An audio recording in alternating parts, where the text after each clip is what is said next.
Npower est un projet Interreg, donc un projet européen qui est initié par l'Université de Liège dans ce cadre-ci.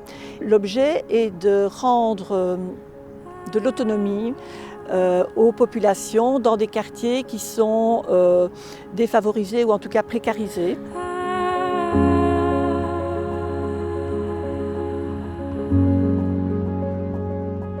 C'est la première fois qu'à Liège, on met en place un projet pilote de cette sorte, où non seulement on interroge les citoyens, ce qui se fait quand même déjà régulièrement, mais qu'en plus on leur donne la possibilité d'être partie prenante tout au long du projet, de participer au choix des matériaux, aux emplacements, de réfléchir à différents aménagements.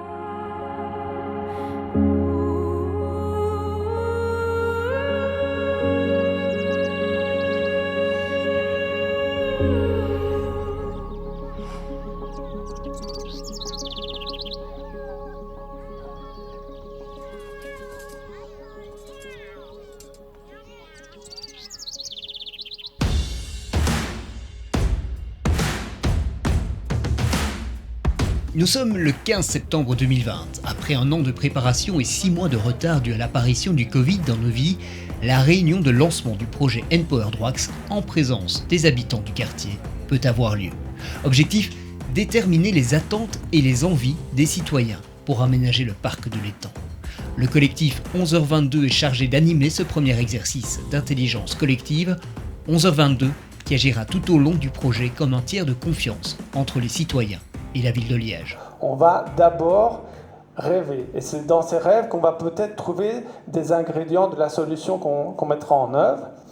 Alors la contrainte, c'est « et si » plutôt que « oui mais ». Chaque fois que mentalement on va avoir une proposition et qu'on discutera avec les autres et qu'on sera tenté de dire « oui mais », on le stoppe tout de suite et on essaie de retourner son « oui mais » de façon positive en disant « et si ce serait bien de faire comme ça ». Npower tient pour Neighborhood Empowerment, donc c'est vraiment l'empouvoirment des quartiers.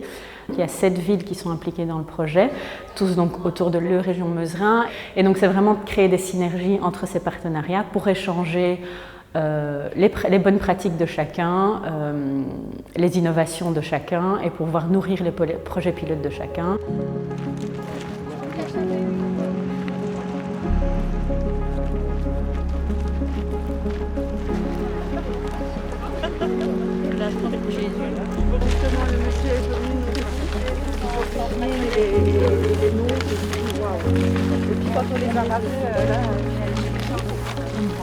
Je te dis qu'avant les enfants nageaient dedans. Oui, c'est vrai? Ah oui. En petite culotte, on allait dans l'eau et...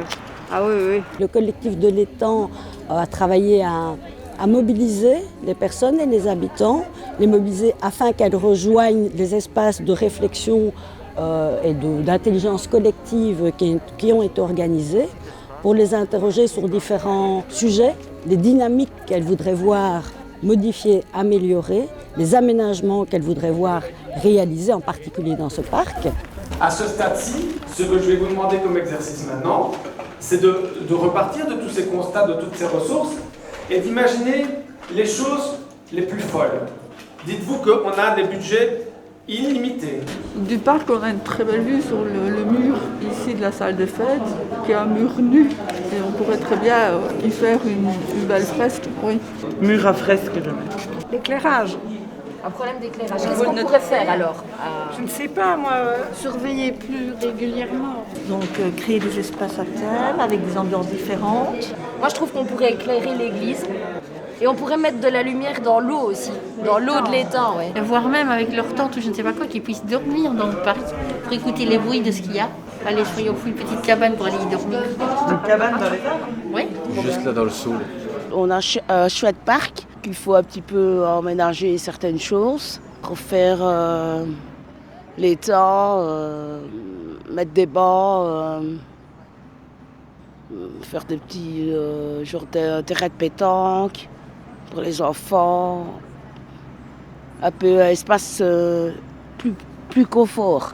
Il va falloir centraliser les informations. Donc je vais vous demander ici de soit de coller les post-it, mais en tout cas de mettre les constats que vous avez faits. Et surtout, c'est cette partie ici qui est intéressante de se concentrer sur les 3 grandes idées qui sont ressorties de votre groupe, qui peuvent être des mix entre des idées qui ont été proposées.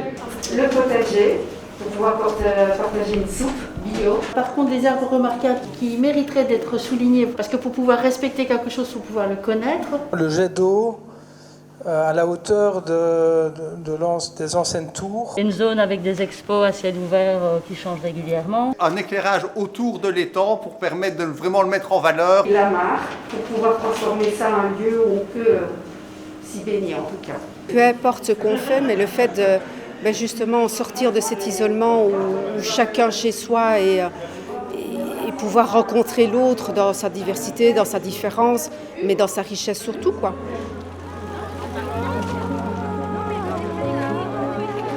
Npower, c'est aussi pour l'administration communale l'occasion de changer de manière de fonctionner. Pour la première fois à Liège, les services de 4 départements de la ville sont mobilisés pour mener un projet ensemble. Il y a le plan de cohésion sociale, le service de la lecture publique, la direction de la gestion de l'espace public et le département des services sociaux et de proximité. Ensemble, ils vont devoir apprendre à collaborer pour décloisonner les services. Oui, ça a été très difficile à comprendre pour les gens. La maison de canard, les gens ne comprenaient pas pourquoi les citoyens ne pouvaient pas la faire eux-mêmes et pourquoi c'est la ville qui devait s'en charger. C'est que à Liège, il y a la décision de ne plus avoir d'animaux, mais je parle d'animaux qu'on place, pas ceux qui viennent naturellement, d'animaux dans les parcs. Ils ont tous été retirés. C'est une volonté. Il faut bien qu'on prenne la décision de quelle va être la circonscription de la prise de décision des habitants. Sur quoi on les fait décider. Je pense que dès le départ, il a été dit que le parc restera un espace vert, ce ne serait pas un lieu de jeu. Mais ça, ça aussi, il faut le notifier, ça doit faire partie du cahier des charges. Et les gens qui sont autour de la table doivent savoir que même s'ils en rêvent, même s'ils pensent que ce serait l'endroit rêvé pour eux de faire un mini-golf ou des attractions ou de je ne sais pas, ça on ne fera pas. Donc finalement, c'est déjà très circonscrit. Parce qu'en vert, potager, grand espace vert, jet d'eau, un appel dans le fond du parc, rajouter des poubelles, bancs multifonctionnels, plus de bancs, des tables, un hôtel à insectes. Et donc en fait, il y a déjà 1, 2, 3 qui parlent d'étang et le reste, ça parle de mobilier. On essaye de changer notre rôle. Donc on n'est plus là pour simplement étudier l'aménagement d'un espace public et après se charger de la gestion de l'espace public vert, comme si le citoyen n'avait pas de rôle à jouer, mais on se dit quel est le rôle potentiel du citoyen et comment on peut l'impliquer davantage. Donc c'est vraiment un processus d'appropriation de l'espace public pour redynamiser la cohésion sociale du quartier, quoi. Et ce qu'on a aussi abordé, c'est la question de la mixité dans les groupes. C'est vrai que les garçons fréquentent le parc, mais il y a une volonté que les filles aussi fréquentent le parc. Est-ce que la plaine devant, moi d'après l'espace Georges Truffaut, donc l'animateur jeunesse Mohamed, il me dit que lui, ils utilisent quand même régulièrement, si on reprend le plan, cet espace-là, voilà déjà une ressource qui est là aujourd'hui et que si elle était simplement un petit peu mise en valeur, ça pourrait être intéressant. Moi, je proposerais que vous 4, chacun soit dans un des groupes de travail pour être moteur, force de proposition, etc. Faire surtout participer les gens qui vont avoir plus de mal à participer. Donc, actif, mais en même temps toujours dans l'observation pour que tout le monde participe. Après, on va demander aux gens de construire la solution qui répond à ce... Donc, dans la solution, on va parler de l'aménagement. S'ils mettent une table de pique-nique, il faut imaginer la table de pique-nique, elle est ronde, carrée, c'est juste pour faire des pique-niques ou est-ce que ça peut avoir un double usage pour autre chose? Voilà, c'est des éléments comme ça.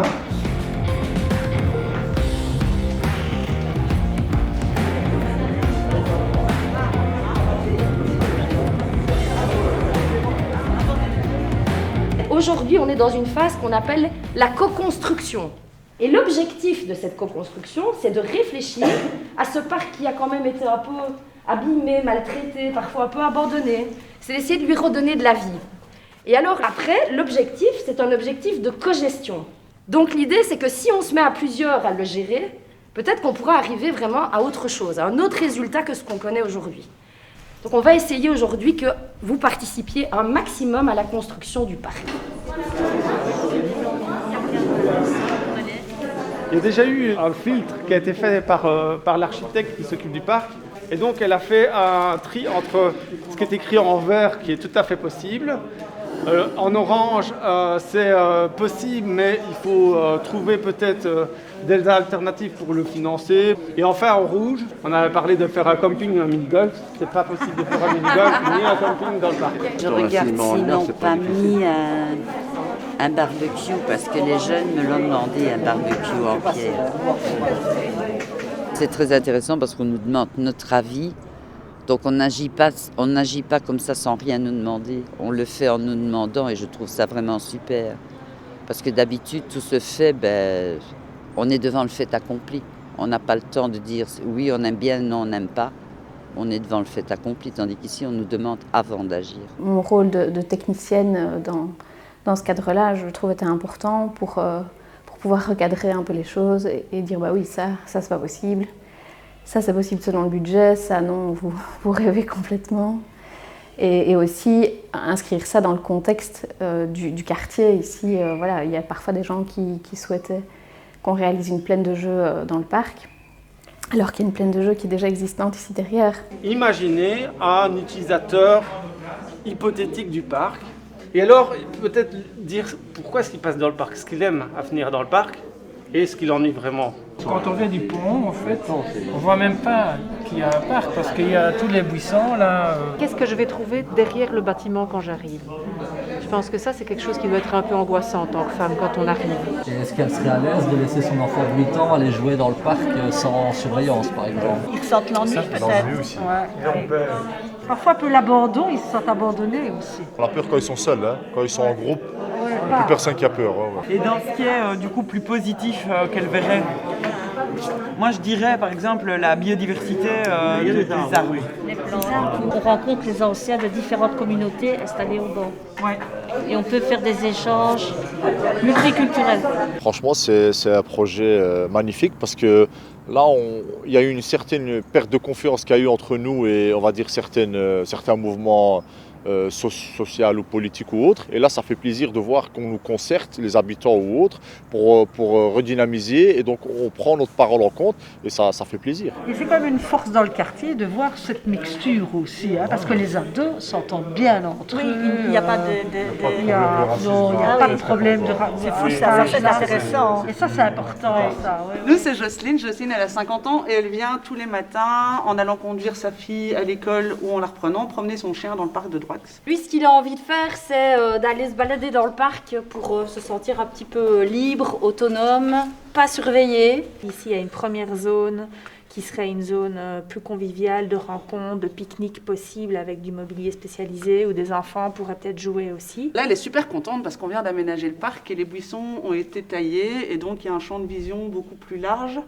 Et peu importe la zone dans laquelle elle se trouve, elle peut toujours voir et être vue et se sentir beaucoup plus en sécurité. Et donc il faudrait que ce soit mixte, mais que chacun puisse avoir sa place. Les sentiers ont été pensés PMR et donc elle ne s'embourbe plus dans la boue, elle ne risque plus de se retourner en passant dans un trou. Voilà. Merci. C'était top parce qu'on a eu une vraie mobilisation. Cette fois, la première était un peu plus timide. Ici, on voit que les associations commencent à faire le relais au sein de leurs différents publics. On a eu des habitants et ça s'est bien mélangé. Et c'était un de nos objectifs aujourd'hui, c'était d'être très incluant. Les gens ont pu s'exprimer et alors on les a sortis de leur zone de confort et on a réussi, je pense, à les faire créer des choses et repenser le parc autrement. En plein élan de créativité, fin de l'année 2020, la crise sanitaire du Covid remet un coup de frein au projet. Les réunions de personnes sont à nouveau interdites, il va falloir se réinventer. C'est Anne, du département de proximité de la ville de Liège, qui s'en charge. Bonjour Jocelyne, tu vas bien? Je vais bien. Viens, installe-toi. Oui.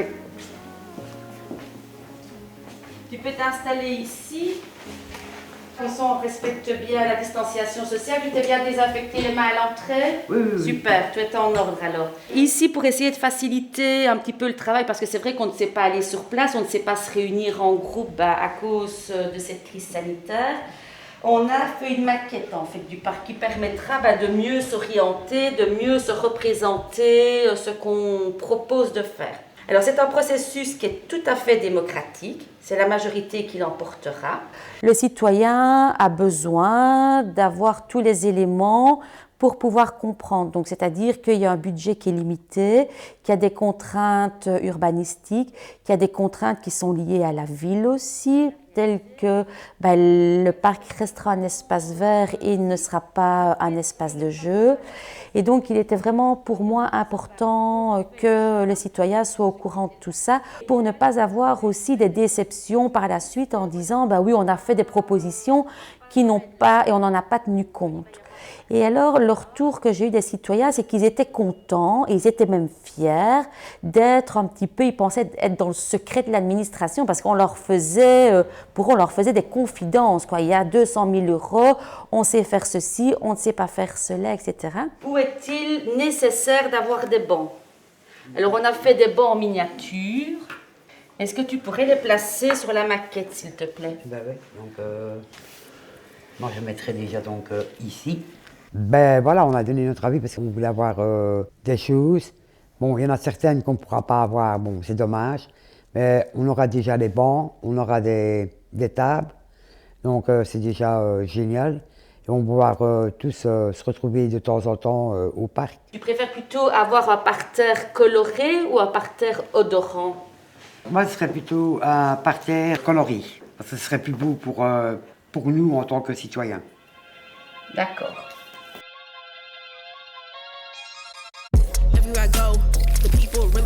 Autre axe de ce projet Empower, l'implication des plus jeunes. Le service des bibliothèques a décidé de les impliquer dans le programme par des lectures, mais aussi par des actions très concrètes à l'école communale de Droix. Et vous allez choisir des couleurs, il y a tout un tas de couleurs là-bas, mais ils vous diront un peu quelle couleur prendre. Parce que, regardez, vous avez déjà du jaune ou du bleu, donc essayez d'avoir des couleurs un peu harmonieuses. Il ne faut pas faire des gros pâtés, sinon ça va couler, ça va pas être joli. Mais vous ne faites pas les guignols avec. Hein? On fait des petits coups. Pas la peine de faire des coups énormes. Voilà, des petits coups, plusieurs fois, et vous repassez. Voilà, mais il ne faut pas être trop près, sinon ça coule. Be enthused, but don't look too amused.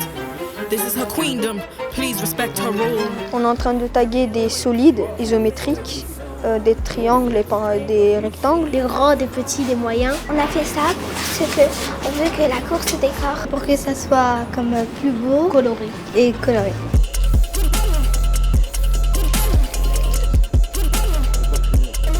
Ce matin, c'est l'aboutissement d'un projet qui a commencé il y a déjà presque 2 ans avec l'école primaire de Droix. On a, dans un premier temps, interviewé les enfants pour voir ce qu'ils voulaient pour leur quartier, pour voir ce qu'ils voulaient améliorer dans leur environnement. Et ce qui est ressorti, dans un premier temps, c'était rendre l'école plus ouverte, plus accessible sur le quartier. Rendre la cour de récréation plus agréable, que les enfants se sentent mieux dans cette cour de récréation. Et donc, la cour de récréation a été divisée en 3 zones. Une zone calme, une zone de jeu sans ballon, une zone de jeu avec ballon. Et dans les ateliers, on a travaillé à la bibliothèque notamment. Qu'est-ce qu'on pouvait mettre comme jeu dans une cour de récréation? Qu'est-ce qu'on peut trouver des jeux qui plairont à tout le monde dans la cour de récréation? Pas seulement le football.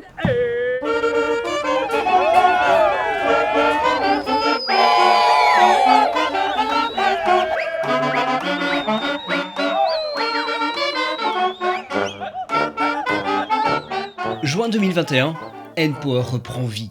La crise sanitaire s'est éloignée, le projet peut enfin retrouver ses citoyens.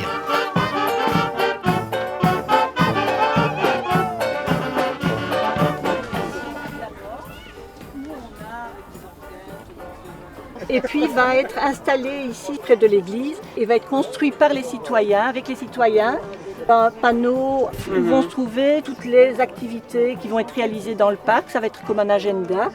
Et tous les moments où les habitants de Droix vont pouvoir se retrouver pour partager, que ce soit un événement, une activité organisée, par des associations, mais par des citoyens aussi. Donc maintenant, tu as fini de décorer? Voilà, encore.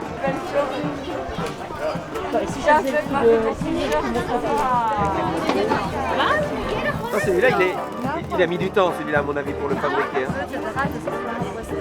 Et en plus il y a la peinture là. Parce que ça prend plus de temps qu'on imagine. On n'avait pas testé. Il y a la volonté avec les associations du quartier d'occuper le parc, en fait, de susciter la curiosité, parce que l'objectif final aussi, c'est que les habitants puissent venir dans le parc, mais aussi et développer des activités par eux-mêmes, en fait, qui ne soient plus consommateurs, mais acteurs. Et les associations du quartier et l'équipe du quartier s'y attellent, raison pour laquelle on s'associe aujourd'hui aux fêtes de la musique pour justement faire connaître ou redécouvrir le parc aux habitants du quartier. C'est pas grave, tu m'as dit la bonne poubelle au moins, tu m'as dit la noire, tu vois.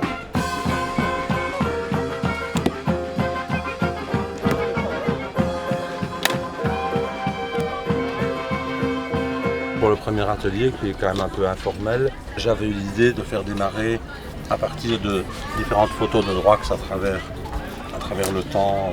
Là, il y en a qui sont très belles et voir un peu ce que ça inspire, ce que ça donne comme idée de l'imaginaire de Droix en fait. C'est plutôt ça le point de départ aujourd'hui. Moi j'ai connu l'étang ici qui était d'une saleté, c'était pas possible. Il y avait des déchets organiques, mais il y avait aussi des caddies, il y avait des canettes, il y avait des bouteilles de toutes sortes, il y avait des sachets de chips, enfin c'était immonde quoi, franchement. Là l'année dernière je l'ai vu avec un fond quasiment tropical, tout beau, tout propre, tout assaini, et puis le jet d'eau qui fonctionnait un petit peu.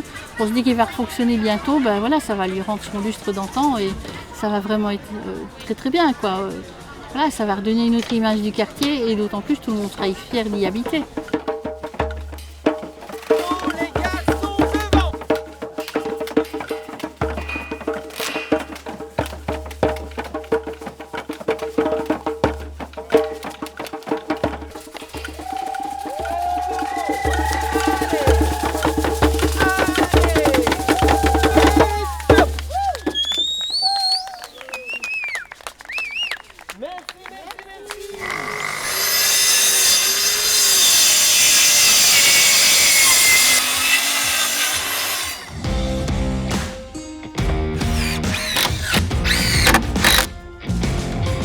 Notre idée avec 11h22, c'était de proposer cette construction avec les citoyens du quartier. Et donc voilà, ils vont construire ce qui va être le début d'un panneau d'affichage, banc, petit espace pour se rassembler, etc. Dans l'espoir à la fois que ça symbolise le changement dans le parc et sa transformation majeure, et d'autre part aussi qu'il y a un processus de réappropriation possible. C'est-à-dire que cette forme, elle peut après prendre des usages multiples. Ça pourrait être des bacs à fleurs, un parking vélo, un endroit pour se reposer. C'est le début de quelque chose. Et puis d'autre part, on a l'espoir que ce soit plus respecté, parce qu'ici dans le parc, il y a quand même un enjeu de civilité. Et donc on espère qu'en faisant participer les citoyens, ils vont avoir davantage de respect, parce que ils seront une partie de la création.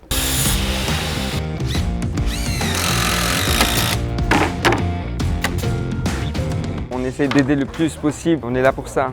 Et c'est pour améliorer notre quartier, notre parc de Droix, parce que je trouve que ça devient de plus en plus beau et tout ça, donc voilà.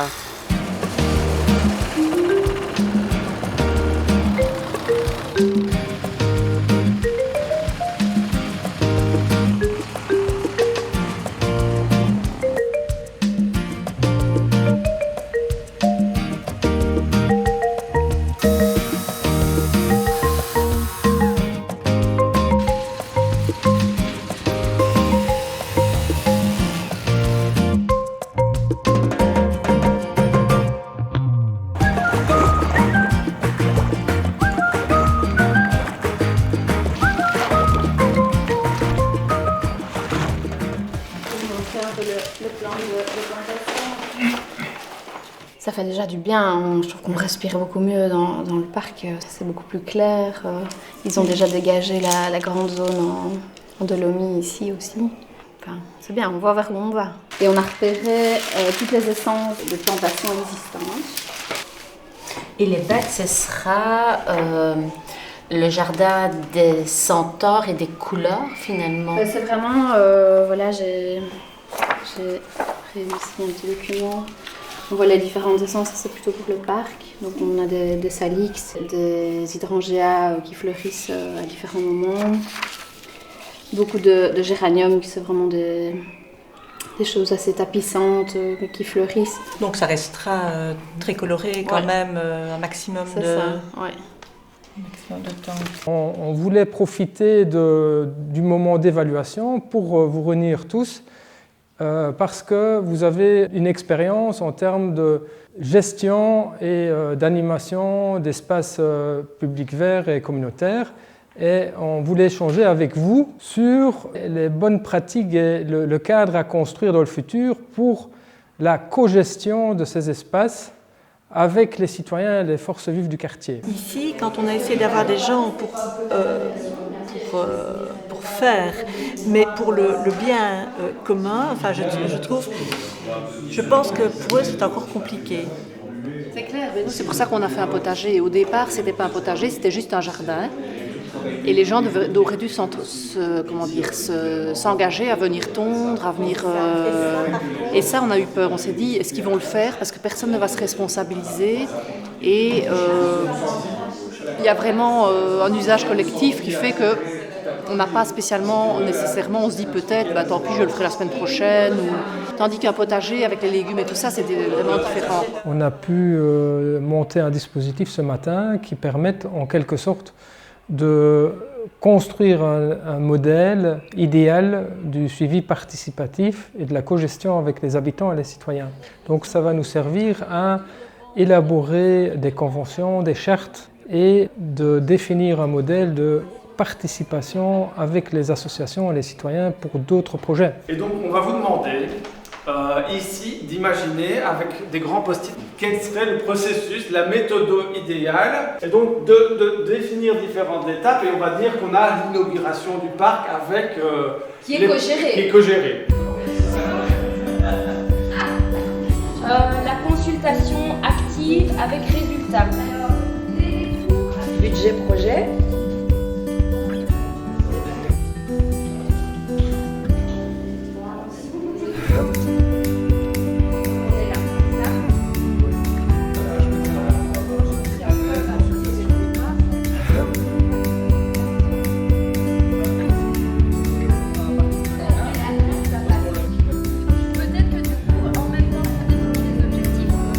Cet après-midi, l'échange se fait plus entre les associations, les citoyens qui se sont les plus impliqués dans le projet Npower et la coordination ville au sein de ce projet Npower. Une convention a été passée entre la ville et le collectif autour de l'étang pour maintenir les activités dans le parc et continuer cette réappropriation du parc par les associations et les habitants. L'idée, c'est d'avoir un espace à côté, à proximité du parc, qui soit ouvert à toute initiative associative ou citoyenne. L'espace a été aménagé pour permettre des animations dans le parc, pour permettre de la convivialité, pour permettre le partage de repas, notamment, c'est ça que c'est quelque chose qui est très fédérateur. Et donc toute une logistique est en train de se mettre en place.